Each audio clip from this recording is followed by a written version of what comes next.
think just from this side of the table, last time I think I told you guys that I wanted to do some research to find out what the consequences of this would be.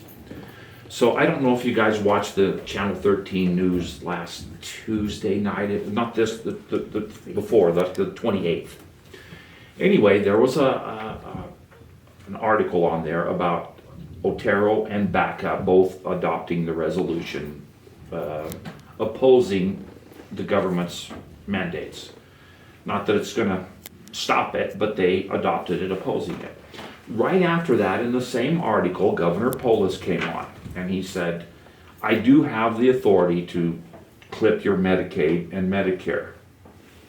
Okay, so I watched that and I turned the TV off and I thought, well, that's not a, I don't like someone holding this over my head, saying, but I'm going to sum this up.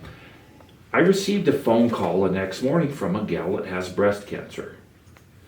So, and she said she had called me because she knew I was a cancer survivor, so she thought I would identify with this. And she said, I start my treatment next week, which would be this week now.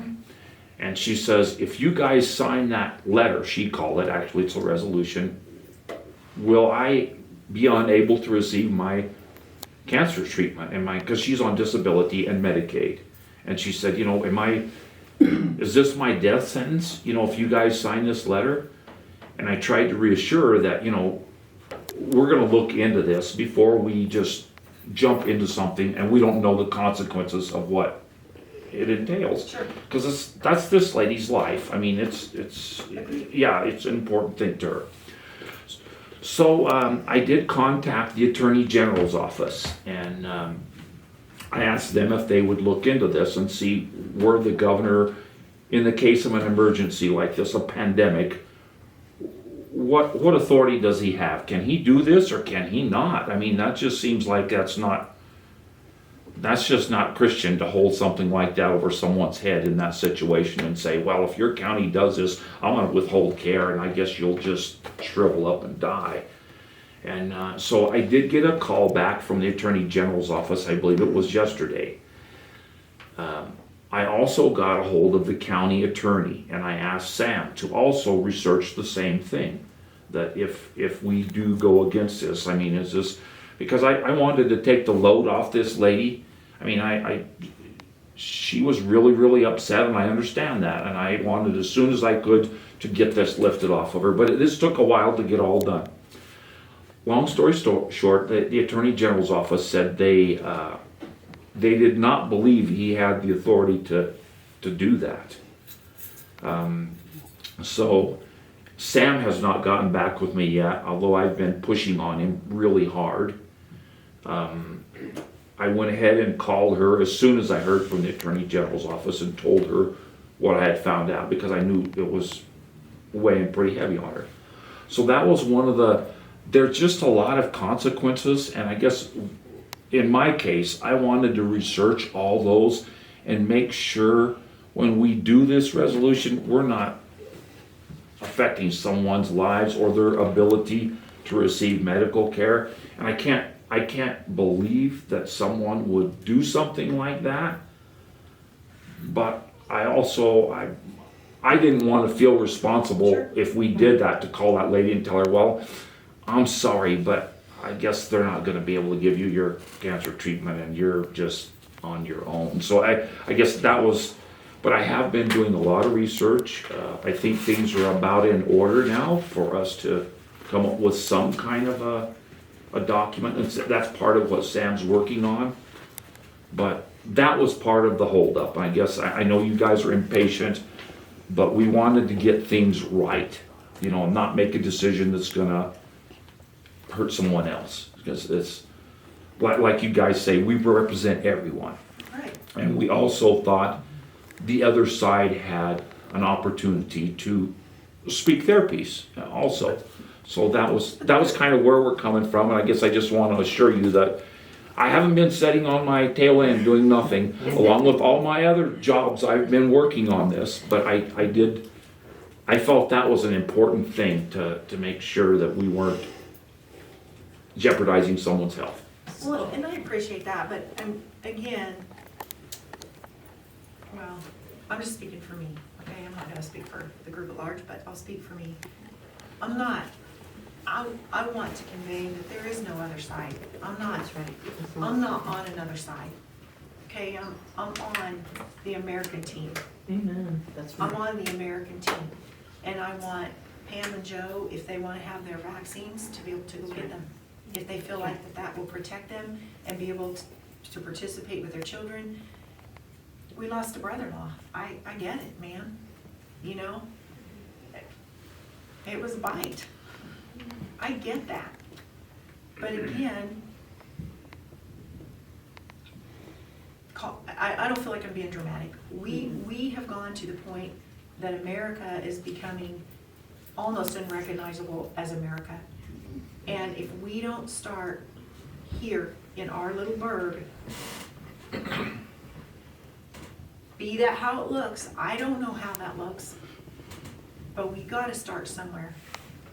And I just cannot leave in America to anybody's kids or grandkids, my own or anybody else's, that they don't have the same freedoms that you and I enjoy. It's not right, and we cannot stand here and just let it go. I cannot accept that. That's right. We won't for our children. Well, and I agree with you. It's not right for the government to tell you how to live or what to do.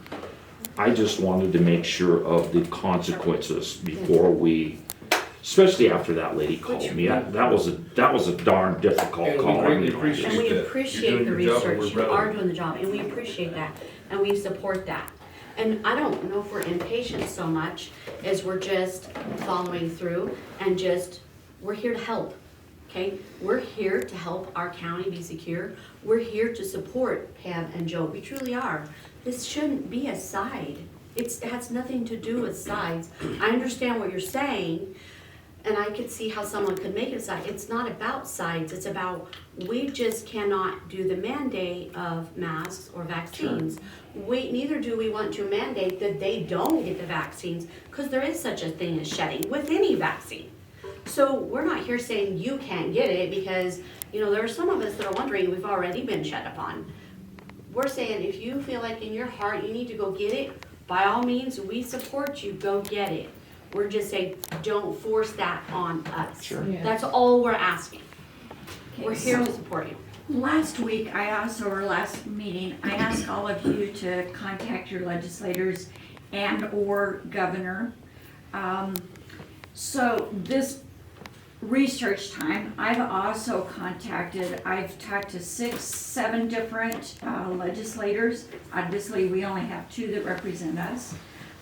Some of them are actually from the Front Range, who I happen to know. One of the things that they told us is, yeah, we know that there's a lot of rumble. We've heard from commissioners, we have not heard from constituents. How many of you have contacted your own legislators? Good. Okay. And Holtorf, I visited with him, and yes, I know he has. But most of them have said, no, we didn't. I was not able to get through to the governor, but I am on another committee with the Lieutenant Governor Primavera, and I have visited with her about our concerns in our county. So I want you to know that Chuck took the research aspect of it. I've also tried to do some research and let our word be known before we even, got to a resolution or something like that.